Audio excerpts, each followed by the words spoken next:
Recognize the gentleman for Kansas for 5 minutes.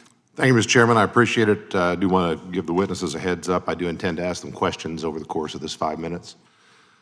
I spent a dozen years as the chief law enforcement official of my state.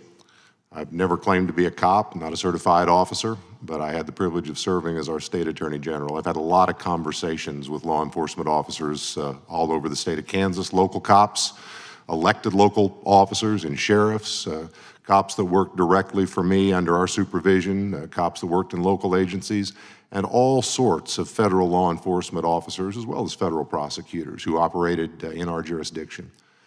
I will tell you, in the course of those 12 years, I never saw an FBI agent perform less than honorably, not once.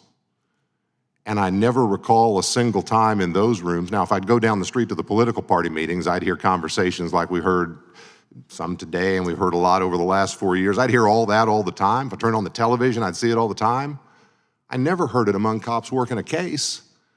I heard folks who knew each other and liked each other and cooperated with each other, who said, how are we gonna get that child molester off the streets? How are we gonna solve this murder? How are we gonna deal with that case of elder abuse? How are we gonna deal with that crime that's in front of us? That's the FBI I know, and it's the law enforcement world that I know. And I would just ask, Mr. Whitson, you're first up here, is that consistent or inconsistent with the law enforcement community you operated in? It's absolutely consistent. I'd say I had partners that I worked with for years on cases, and if you asked me what political party those people were in, I couldn't tell you. And they couldn't tell you the same for me when I was in the FBI. So that is the real FBI. When you go out to the field offices and you get away from headquarters, that's the real FBI, the real work. That's what they're like. And Mr. Stout, you were a local or state officer or both before being federal. How about you? Is what I just described consistent or inconsistent with your experience? Yes, sir, it is consistent, and I would tack on to that something earlier that Ms. Crockett said that I'm interested in about galvanizing this country.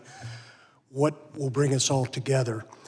Something. Please do it briefly. You mentioned there's a special place in hell for pedophiles and child pornographers, and we have systems in place at the FBI, but we can make those systems a little bit better, a little bit tighter. I'm prepared to talk about it later today if you wish. That sounds very good. Let me tell you a brief story and then I have some follow-on questions. So during the course of the time I was serving in that role, we had a terrible case. It was a racist, bigoted individual from a neighboring state who crossed the line into our state with the intent of killing a group of folks because of their faith.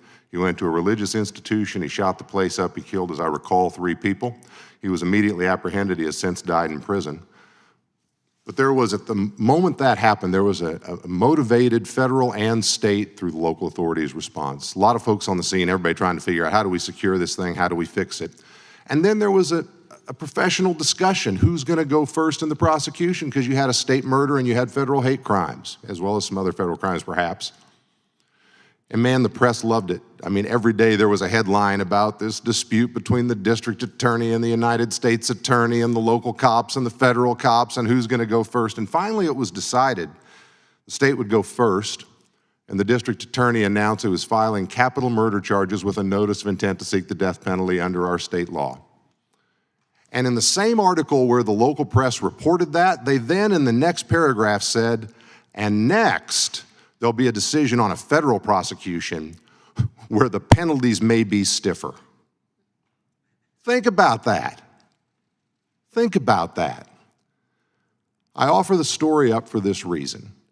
I think there may be a perception outside the cops on the beat, federal and state, who do this work in our communities every single day, that what we talk about up here is reality and that somehow the federal law enforcement officers are superior to their state counterparts. I don't think that's true.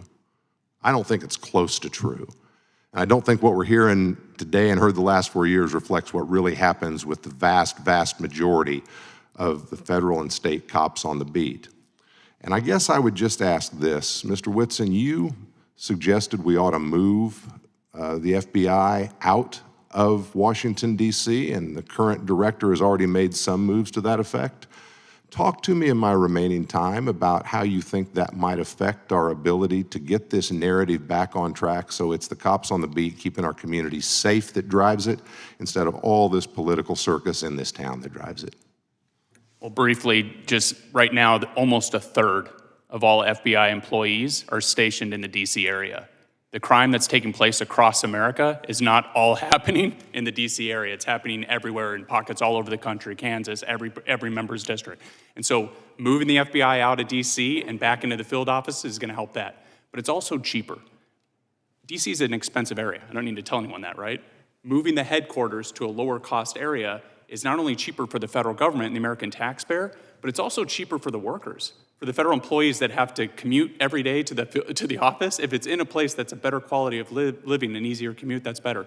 And then the last reason, to be real brief, is the political makeup.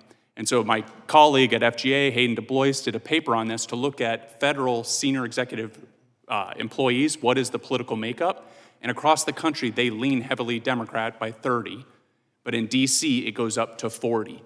And so that's not to say, not trying to be not Democrat or not Republican, but we really want to put it in a place where it's more representative of the entire country and not just one side of the country. And that's why we see that when a conservative comes in, the whole weaponization rises to the issue because the headquarters is populated by people of the opposite The political. gentleman's time has expired.